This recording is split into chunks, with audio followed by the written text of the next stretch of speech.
नमस्कार मंडळी, स्वागत आहे तुमचं पंकज क्लिप्समध्ये, ज्यात आपण मोठे पॉडकास्ट छोट्या छोट्या क्लिप्समध्ये टाकतो. ही स्टोरी तुम्ही नक्की एन्जॉय कराल, पण त्याआधी सबस्क्राईब करायला विसरू नका. दिव्याला आम्ही लोक 2013 का 12 आम्ही लोक तिकडे शिफ्ट झालेलो. म्हणजे कोणता एरिया होता तो? सिलफाटा रोड लागतो, म्हणजे दिवा स्टेशन बाहेर पण निघालो, एक सरळ असा तो सिलफाटा ठाणा सिलफाटा रोड लागतो. तर आम्ही लोक तिकडे राहायला गेलो. तर आम्हाला स्टार्टिंगला काय वाटलं नाही, आम्ही काय म्हणजे एवढं काही हे नाही झालं मला. तर 2-3 महिन्यांनी 4 महिन्यांनी 5 महिन्यांनी बहिणीला काहीतरी त्रास व्हायला लागला. बहीण म्हणते रात्रीचा म्हणजे दरवाजाच्या बाहेर म्हणजे विचित्र आवाज येतो एकदम कसा तरी, आणि बरोबर मध्यरात्री 2-2:30च्या टायमाला असा आवाज येतो.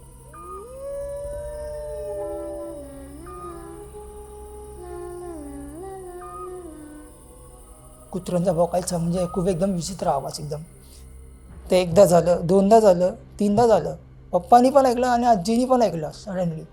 तो बोललो मला येत ना, बोललो ह्यांना कसं येतो, बोललो एक कलियुग आहे बोललो. तर 4थ्या माळ्यावरती म्हणजे जो आमच्या लाईनीचा जो होता म्हणजे फ्लॅट होते लाईनीच्या, तर पहिल्या फ्लॅटला म्हणजे आवाज, आणि वरती 4थ्या माळ्यावर पहिल्या फ्लॅटला पण त्या सेम आवाज यायचा. तो पण बोलला, म्हणजे तो सेक्रेटरी होता बिल्डिंगचा, तो पण बोलला अरे बिल्डिंगमध्ये रात्री कोणतरी फिरतं का रे. बोललं नाही आपल्याला माहीत नाही. बोललो कोणाचं एवढं घाणघाण एकदम विचित्र प्रकारचे एकदम आवाज एकदम येतं, म्हणजे भीती टाईपसारखं. मला माहीत नाही. बोला माझी बहीण पण मला बोलते, मला माझे वडील पण मला बोलतात, आजी पण मला बोलतात, प्लस नेबर पण आपल्याला बोलतात. बोलले हाय का नक्की प्रकार. तर आम्ही चेक म्हणजे आम्हाला दिसलंच नाही का, म्हणजे असं काय हाय तिकडे काय, म्हणजे आम्हाला काय जाणवलंच नाही. तर तिकडे म्हणजे 2 मुलं होती, लहान मुलं होती. आमोशाचा टाईम लागलेला, आणि म्हणजे वर्षाचा पहिला मोठा आमोशा आपण जो बोलतो तो आमोशा चालवत होती. त्या संध्याकाळी 4च्या दरम्यान, 4-5च्या दरम्यान ती 2 मुलं, बाजूला जंगल आहे, जंगलामध्ये ती लोक खेळायला गेली तिकडे. एक म्हणजे 12-11 वर्षाचा, एक 8-9 वर्षाचा मुलगा खेळायला गेला. संध्याकाळ झाली, त्यांची काकी त्यांना शोधायला आली बाहेर. काकी म्हणली पोरं गेली कुठे, अजून आली नाही, 7 वाजलेत, अंधार झालं आहे, 8 वाजले, आता येतील त्यांचं काका, ते येईल घरी, त्यांना घरी घेऊन येते मी. तर काकी शोधायला गेली, काकीला भेटले नाही. काका आले 8 वर्ष त्यांचे. त्यांनी शोधलं रात्रभर, एक 10 वाजेपर्यंत, एक 11 वाजे शोधलं. बोलले जावे सकाळी बघू, सकाळी काय माहिती पडलं कुठे मित्राच्या घरी गेलं, सकाळी येतील घरी दिली. सकाळी पहाटे 6ला का 7लाच काहीतरी एक जणच्या जंगलामध्ये जातो, म्हणजे वॉशरूमला. आणि तिकडे म्हणजे ते बिल्डिंगचं ना बॅरिकेड आपण काढतो, जमिनामध्ये बॅरिकेड काढतो. त्या गड्डा होता, त्या गड्ड्यामध्ये सलिया वगैरे काढलेले होते. तर सलियामध्ये दोघांची बॉडी त्याच्यामध्ये, आणि त्याच्या पूर्ण बॉडी मग सलिया घुसलेली. पूर्ण भयंकर प्रकार होता. तर आम्ही बिल्डिंगच्या बाजूलाच होतो राहायला. तर आम्ही बोललो अरे काल आमोशा होती बोलले, आणि आमोशा दिवशी बोलले झालं बोलले. म्हणलं नक्की प्रकारण काय, बोलले येते आवाज पण येतं ऐकायला, आणि विचित्र प्रकारण. म्हणजे 2 मुलं जे रात्रभर भेटले नव्हते, रात्रभर भेटलेले, म्हणजे लोक आणि भेटले नाही. दुसऱ्या दिवशी खड्ड्यात पडले होते, आणि त्यांच्या पोटात पूर्ण सळ्या घुसल्यात. पूर्ण सया. पोलिसवाले पूर्ण बॉडी दाखवते, कुणाला काहीच नाही. आता त्यांना वाटलं काय कुणी केलं की काय, डॉक्टरचं येत नव्हतं तेवढं. म्हणजे आता लहान मुलं कोण एवढं खुन्नस काढणार मुलं, आणि तिथे कोण टाकणार, मारून तर टाकणार कोण जंगलामध्ये एवढं बोलले. ते पण जंगल म्हणजे 10 मिनिटाच्या अंतरावरती बोलले, एवढं लहान मुलं कोण टाकणारच नाही बोलले. टाकलं समोर टाकलं बोलले काहीतरी विचित्रच आहे बोलले याच्यामध्ये. तर वडिलांनी माझा भाव आहे छोटा भाऊ, तर माझ्या भावाला वडील बोलले की ह्याच्यात लक्ष ठेव, ह्याला कुठं जाऊन घेऊन देऊ नको, हा खूप बाहेर शिरतो. मी बोललो ठीक आहे, बोललो बघू, बोललो ह्याला बोलतो की कुठं जाऊ नको. घरी मी, माझी आजी आणि माझा भाऊ असायचो. तर एक नेबरला बाई होती, तुझी मैत्रीण तिच्या घरी यायची, म्हणजे खाली बिल्डिंगच्या समोर चाळ होती, त्या चाळमध्ये तिची मैत्रीण होती, तिकडून ती यायची तिच्याकडे बसायला वगैरे. आणि तिला काय मूळ बाळ वगैरे काहीच नव्हतं बिचारीला. मूळ बाळ नव्हतं. ती माझ्या भावाला खूप म्हणजे प्रेम वगैरे करायची, म्हणजे खूप भाऊ किती वर्षाचा असेल? भाऊ आता तेव्हा तो होता एक 12-13 वर्षाचा होता. खूपच लहान. हां. आणि सडनली तिचा पण एक दिवशी म्हणजे ध्यान झालं, म्हणजे नॅचरल डेथ झालं तिच्या घरामध्ये, तिला नॅचरल डेथ झालं. पण तिची एक इच्छा होती आई व्हायची, पण तिची ती इच्छा अपूर्ण राहिली. म्हणजे जसं तिला आम्हाला कळलं की ती बाई ऑफ झाली, आम्ही लोक काय कोण का आमच्या तर रिलेटिव्हमध्ये लागत होतं, आम्ही पण बोललो जाऊन का मतलब नाही, समोरून दिसतंय की बाबा हा माणसं जमायत वगैरे घरची तिच्या. तर तिची बॉडी म्हणजे रात्रभर का नेली नाही. संध्याकाळी तिचं 5-6ला काहीतरी डिघाण झालं, म्हणजे ऑफ झाली ती 5-6 वाजता. ऑफ झाल्यावरती तिची संध्याकाळी बॉडी काय काढली नाही बाहेर घरातनं.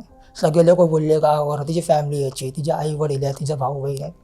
तर गावावरनं यायचं तर सकाळीच आहे ना पॉसिबल, तर रात्री ते येऊ शकणार नाही, आणि गाडी तर भेटणार नाही गावावरनं आपल्याला लवकर यायला. सकाळी त्यांना म्हणजे तिची बॉडी नेली 10-11 वाजता, तर रात्रभर तिची बॉडी तिकडेच होती. सेकंड डेला तिची बॉडी नेली मॉर्निंगला.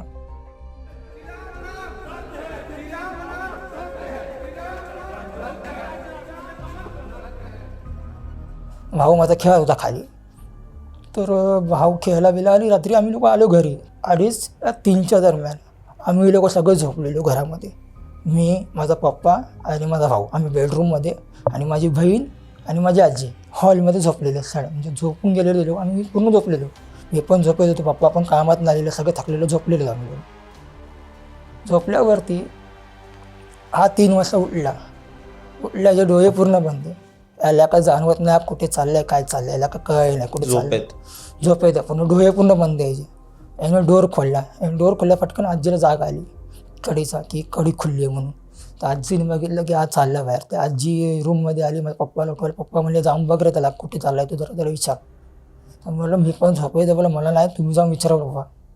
पप्पा बोलले जा जरा, मी पण थकलो जरा कामात आले, सकाळी परत कामाला जाऊन जरा बघ जरा काय झालं. तर मी गेलो बाहेर गेल्याने दरवाजा खोलून पूर्ण बाहेर असं बाल्कनी टाईप आहे. तो बाहेर तर असा उभा राहिला तिकडे बघतो समोर. मी बोललो कुठे चालला रे, चप्पल घालून. बोलतो नाही, बोलतो ती समोर बाई आहे, ती मला तिकडे बोलवते. आणि जिचं घर आहे तिच्या घरासमोरच म्हणजे ती आहे, म्हणजे बोट करते. हां, बोट करतो तिकडेच, की ती बाई तिकडेच उभी आहे, ती मला तिकडे बोलवते. मी पण झोपेत होतो, मला पण काय दिसलं नाही. मी पहिले डोळे वेले परत त्याला विचारलं अरे कुठे चाललं सांग जरा मला, रात्रीचा वेळ कुठे चाललाय तू. नाही ती बाई मला तिकडे बोलवते, ती फक्त ती मला हात करते, मला ती बोलते ये दिसते का तुला ती. मला दिसत नाही. बरं मी तुला तिसऱ्यांदा विचारलं, झोप माझी पूर्ण उडून गेली. मला आणि हा बोलतो तरी काय बोल, मध्यरात्री टाईम काय झाला 3 वाजल्यात. तर मी परत त्याला थोड्या वेळा बोललो बघ कोण आहे सांग मला नक्की, कुठे चाललं आहे एवढा रात्रीचं तेवढं सांग मला. अरे नाही ती बघ मला बाई ती मला बोलवते तिकडे, ती हात करते मला ये म्हणते. आणि मी तिला ओळखतो त्या बाईला. म्हणतो बाईला ओळखतो तू, अरे पागल वेगळं आहे का बोलो, कोण हाय कोण नक्की ती बोललो. आणि चाललं कुठे त्यासोबत तू. नाही ना ती मला बोलवते, ती मला घेऊन चालले फिरायला. अरे बोललो पागल झालाय का बोललो, चल घरात. नाही ऐकतच नाही. रात्रीचे किती वाजले होते? 3-2:30च्या दरम्यान. माझ्या आईला मग मी 2 कानाखाली लावला, जागे झाला. बोल तुम्ही बाहेर काय करतो, तू असं बघतो स्वतःला. बोलो बाहेर काय करतोय. म्हणलं मी थोडी तुला बाहेर आणलं राजा, बोलो तू स्वतः बाहेर आलास बोलो, दरवाजा खोलून बोललो. मी तुला विचारतो तू कुठे चाललाय, तू म्हणतो त्या बाईनी मला तिकडे बोलवलं. तिकडे कोण बाई मला दिसत नाही. तुला कोण दिसतंय का तिकडे बाई, दाखव मला. मग तर मी कधी बोललो मला बाई बोलतो. बोला आता तो बोललो 5 मिनटं आधी बोललो की मला बाई तिकडे बोलवते म्हणून. ती म्हणतो नाही, बोलतो मला नाही माहिती. गेला घरात जाऊन झोपला. तर आजूबाजू लोकांना कळलं की रात्री हा इन्सिडेंट झाला आहे म्हणून. तिच्या मैत्रिणीच्या घरी काही सांगितलं वाटतं की त्या मुलाला दिसले वगैरे, त्या मुलाला तिथे पुरं प्रेम होतं, आईची माया तिला होत्या. मग त्याला पण सांगतं तिला केलं, तिच्यावर काय केलं आपल्याला माहीत नाही एवढं. पण त्यानंतर भावाला दिसलं ती बंद झालं. भावाला दिसली पण नाही माझ्या वडिलांना, म्हणजे असं काय झालं नाही. बोललो ठीक आहे आता, बोललो झालं, बोललो गेलं. आम्ही तिकडून शिफ्ट केलं. बोला आता इकडे राहायचं नाही, बोललो इकडे भरपूर चालले, बोलले इन्सिडेंट चाललेत. कधी घराच्या बाहेर विचित्र आवाज येतात, कधी काय प्रकार होते.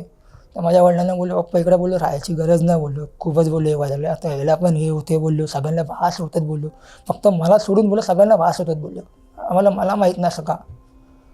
पप्पा म्हणले हा बघतो बोललो, आपण रूम शिफ्ट करू, परत आपण जाऊ मुंबईला राहायला सायनला आपल्या इकडेच. तर मग आम्ही लोक गेलो तिकडे राहायला. मग आम्ही लोक काय परत ते झालंच नाही आमच्यासोबत इन्सिडेंट, म्हणजे काय परत घडलं नाही, काय झालंच नाही. मग ते माहिती पडलं का की ते 2 मुलं होते त्यांच्यावर नक्की काय झालं, काय होतं नक्की? तर आमुषा टाईम होता. आता आमुषाला म्हटलं तर आपण एक उदाहरण काढतो, कोण जादूटोणा करतात, कोण काय करतात त्यामध्ये करतात. पण त्या मुलांनी कुणी ठसन काढली का कोणी बली चढवली त्या मुलांची ते आपल्याला माहीत नाही अजूनही. म्हणजे त्या केसचा म्हणजे काय बाहेर आलाच नाही. आम्ही जिथपर्यंत राहिला होतो तिथपर्यंत आम्हाला काही भेटलंच नाही, म्हणजे काय समोर काय आलंच नाही. धारावीतल्या कोणत्या गोष्टी आहेत जे तुम्ही ऐकल्या असतील? धारावीला आमचं तर आहेत म्हणजे इन्सिडेंट. धारावीला म्हणजे आमचा जो एरिया आहे, आता त्या एरियाच्यामध्ये मंदिर लागतं, त्या दोघांच्या मध्ये ती बसतेच, म्हणजे हमेशा बसते ती बसते. तिची जागा तीच आहे, जे ठिकाण तिचं आहे, ती जागेनं हलत नाही. मला भरपूर लोक बोलायचे लहानपणी, म्हणजे नाही ती बाई तिकडे आहे जी मेली, तिची आत्मा अजूनही तिकडे फिरते. तर म्हणजे झालं ते चुलत काका होते, बँजो टाईप लग्न वाजवते ते पेपानी वगैरे, ते करायचे. ते कुठे ते इव्हेंटला गेले, इव्हेंटवरनं ते दारू वगैरे पिऊन आले. पिऊन आले. ते जे मंदिर आहे ना, त्या मंदिराच्या बाजूला एक झाड आहे, वडाचं झाड आपण बोलतो ना ते, त्याला ती बाई तिकडे दिसली. ती म्हणली मला फूडपर्यंत जरा सोडतो का? सोडतो बोललं फूडपर्यंत. ते पण होशमध्ये नव्हते, ते पण थोडे याच्यामध्ये होते, नशेमध्ये होते.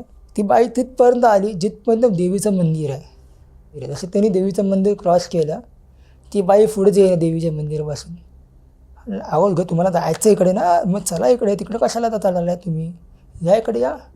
नाही नाही तुम्ही या इकडे या. त्या दोघांची बेजबाज झाली. बोला तुम्ही तुमचं जावा, मला जायचं घरी, मी थकलो आहे खूप. ते आले घरी. घरी आले, घरी येऊन त्यांनी विचित्र प्रकारचे त्यांनी म्हणजे इन्सिडेंट केला. पंख्यामध्ये हात टाकले डायरेक्ट त्यांनी, त्यांच्या बोटांना कट गेले. तर माझी बहीण जी होती तिच्या अंगात पण वारा वगैरे यायचा म्हणजे देवीचा. तिला कळलं की रात्री ह्याला कोणीतरी दिसली आणि कोणतरी याच्यासोबत घरापर्यंत येत होती, पण मध्ये एक ॲक्शन करणारी होती कोणतरी, मध्ये येऊ न शकली पुढेपर्यंत. तिने फटकन ते उतारा काय असतं ते काढलं काढून बिडून ते सगळं तिने हे केलं, शॉर्ट ऑफ केलं त्याचा. ती परत जिजूंना बोलले की या टायमाला कुठलेही कोणीही माणूस असू दे, बाया असू दे, म्हणजे ती कशी ती एकटी असू दे, मग बोलू नका. त्या साईडने येताना गप्प मान खाली घालून या. दिसलं तरी बोलूचं नाही कोणाला की कुठे चाललं काय चाललं.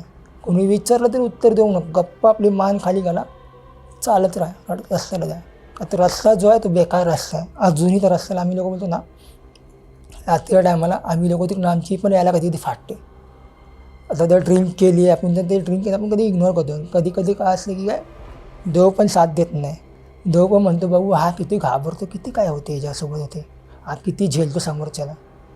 कधी कधी माझी पण फाटते तिकडून मिळाला. म्हणजे मी काय करतो, नाही बाबा इकडून नाही, आपण इकडून जाऊ, या साईडून जाऊ, की ह्या साईडून आपल्याला मंदिर आहे आणि दोन्ही मंदिरच्या मध्ये आमचं घर आहे, तिथं क्रॉस करणारच नाही.